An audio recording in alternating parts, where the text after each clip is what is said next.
નમસ્કાર. ચાલો આજે આપણે એક એવા વિષય પર વાત કરીએ જે ખરેખર કોઈ પણ સમાજના આર્થિક ભવિષ્યનો આખો નકશો જ બદલી શકે છે. આપણે વાત કરી રહ્યા છીએ બિઝનેસ એક્સપોની. પણ આ માત્ર એક ઇવેન્ટ નથી, એનાથી ઘણું વધારે છે. કહી શકાય કે આ એક આર્થિક ક્રાંતિની શરૂઆત છે. હવે જ્યારે આપણે બિઝનેસ એક્સપો શબ્દ સાંભળીએ તો આપણા મગજમાં શું આવે છે? મોટે ભાગે તો ઘણા બધા સ્ટોલ, લોકોની ભીડ, થોડી ઘણી ખરીદી, બસ એક મોટો મેળો. સાચું ને? પણ શું ખરેખર એ એટલું જ છે? ચાલો આજે આ વાતને જરા ઊંડાણથી સમજીએ. હકીકતમાં એક્સપો એક સામાન્ય કાર્યક્રમ કરતાં તો ઘણું જ વધારે છે. એ તો કોઈપણ સમાજના આર્થિક સશક્તિકરણ અને આત્મનિર્ભરતા માટેનું એક બહુ જ શક્તિશાળી સાધન છે. એમ સમજો કે આ એ પાયો છે જેના પર આપણા સમાજની આર્થિક પ્રગતિની આખી ઇમારત ઊભી થઈ શકે છે. તો ચાલો શરૂઆત કરીએ પહેલાં અને સૌથી અગત્યના ફાયદાથી.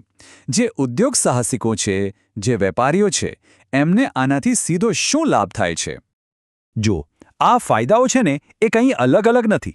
એ બધા એકબીજા સાથે જોડાયેલા છે. એક મજબૂત ચેન બનાવે છે. સૌથી પહેલાં ઓળખ મળે, એનાથી સમાજમાં જ વેપાર વધે. વેપાર વધે એટલે નેટવર્કિંગ ફેલાય, અને આ બધાના અંતે એકબીજા પર વિશ્વાસ બને છે. અને આ જ વિશ્વાસ આર્થિક પ્રગતિને ખરી ગતિ આપે છે.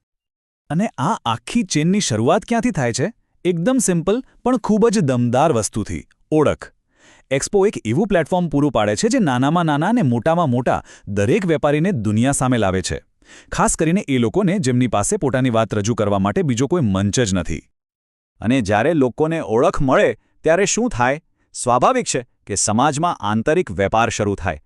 લોકો એકબીજા પાસેથી ખરીદી કરવાનું શરૂ કરે છે. અને આનાથી પૈસા સમાજની બહાર જવાને બદલે સમાજમાં જ ફરે છે. આ સામૂહિક સંપત્તિ બનાવવા માટે બહુ જ જરૂરી છે. ઓળખ અને વેપાર પછી આવે છે નેટવર્કિંગની અસલી તાકાત. અહીં બિઝનેસ માટે નવી ભાગીદારીના દરવાજા ખુલે છે. સપ્લાય ચેન મજબૂત બને છે. અને સાચું કહું તો સહકારથી એવી તકો ઊભી થાય છે જે એકલા હાથે મેળવવી લગભગ અશક્ય જેવી હોય છે. અને આ બધાનો પાયો શું છે? વિશ્વાસ. જ્યારે લોકો એકબીજાને રૂબરૂ મળે છે, વાતચીત કરે છે, ત્યારે જે ભરોસો બને છે ને એ પૈસાથી ખરીદી શકાતો નથી. આ જ વિશ્વાસ એક મજબૂત અને વફાદાર સ્થાનિક અર્થતંત્રનો પાયો નાખે છે.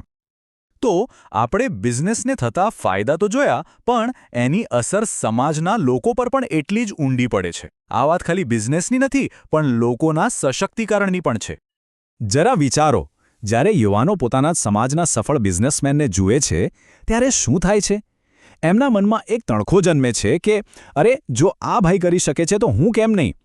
અને બસ અહીંથી જ એ નોકરી શોધનાર નહીં, પણ નોકરી આપનાર બનવાનું સપનું જોવા લાગે છે. આ એક બહુ મોટું માનસિક પરિવર્તન છે. અને દેખીતી વાત છે કે જેમ જેમ આ નવા અને જૂના બિઝનેસ આગળ વધે છે તેમ તેમ તેઓ વધુને વધુ નોકરીઓ બનાવે છે. આનાથી સમાજમાં દરેક વ્યક્તિ માટે રોજગારીની તકો વધે છે. પણ એક ફાયદો એવો છે જે ખરેખર બહુ ખાસ છે. તે સમાજના એક એવા હિસ્સાને સશક્ત બનાવે છે જે આખા સમાજની પ્રગતિનો આધારસ્તંભ છે. આ એક્સપો, ખબર છે, ખાસ કરીને મહિલા ઉદ્યોગ સાહસિકો માટે એક જબરદસ્ત મંચ બની શકે છે. જે મહિલાઓ ઘરેથી નાના નાના ઉદ્યોગ ચલાવે છે, પોતાના હાથે વસ્તુઓ બનાવે છે કે પછી ફૂડ બિઝનેસ કરે છે, એમને આનાથી જે આર્થિક આત્મનિર્ભરતા મળે છે ને એની તો વાત જ શું કરવી. કોઈ પણ નવા ઉદ્યોગ સાહસિક માટે સૌથી મોટો ડર હોય છે નિષ્ફળતાનો. પણ જ્યારે તેઓ સફળ લોકો પાસેથી સાંભળે છે કે નિષ્ફળતા તો આ સફરનો એક ભાગ છે, એ અંત નથી, ત્યારે એમની હિંમત ખરેખર અનેક ગણી વધી જાય છે. અને એક વ્યવહારુ ફાયદાની વાત કરીએ તો સરકારી યોજનાઓ જેવી કે MSME લોન, સબસિડી, ટ્રેનિંગ, આ બધી જ અગત્યની માહિતી એક જ જગ્યાએ મળી જાય છે. આનાથી કેટલો સમય અને શક્તિ બચે છે એનો અંદાજ લગાવો.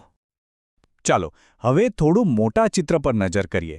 આ બધા વ્યક્તિગત અને વ્યવસાયિક ફાયદાઓ ભેગા મળીને આખા સમાજને કઈ રીતે ઉપર લઈ જાય છે? જ્યારે કોઈ સમાજ આટલું સફળ આયોજન કરે છે ત્યારે બહારની દુનિયામાં એનો એક બહુ જ મજબૂત સંદેશ જાય છે. સંદેશ એ છે કે આ સમાજ સંગઠિત છે, પ્રગતિશીલ છે અને આત્મનિર્ભર છે. આનાથી આખા સમાજની પ્રતિષ્ઠા વધે છે. ટૂંકમાં આ ઇવેન્ટ સમાજમાં એકતા અને સહકારની ભાવના વધારે છે આવનારી પેઢીઓ માટે એક મજબૂત વારસો તૈયાર કરે છે અને ભવિષ્ય માટે એક એવું સફળ મોડેલ બનાવે છે જેને વારંવાર ઉપયોગમાં લઈ શકાય.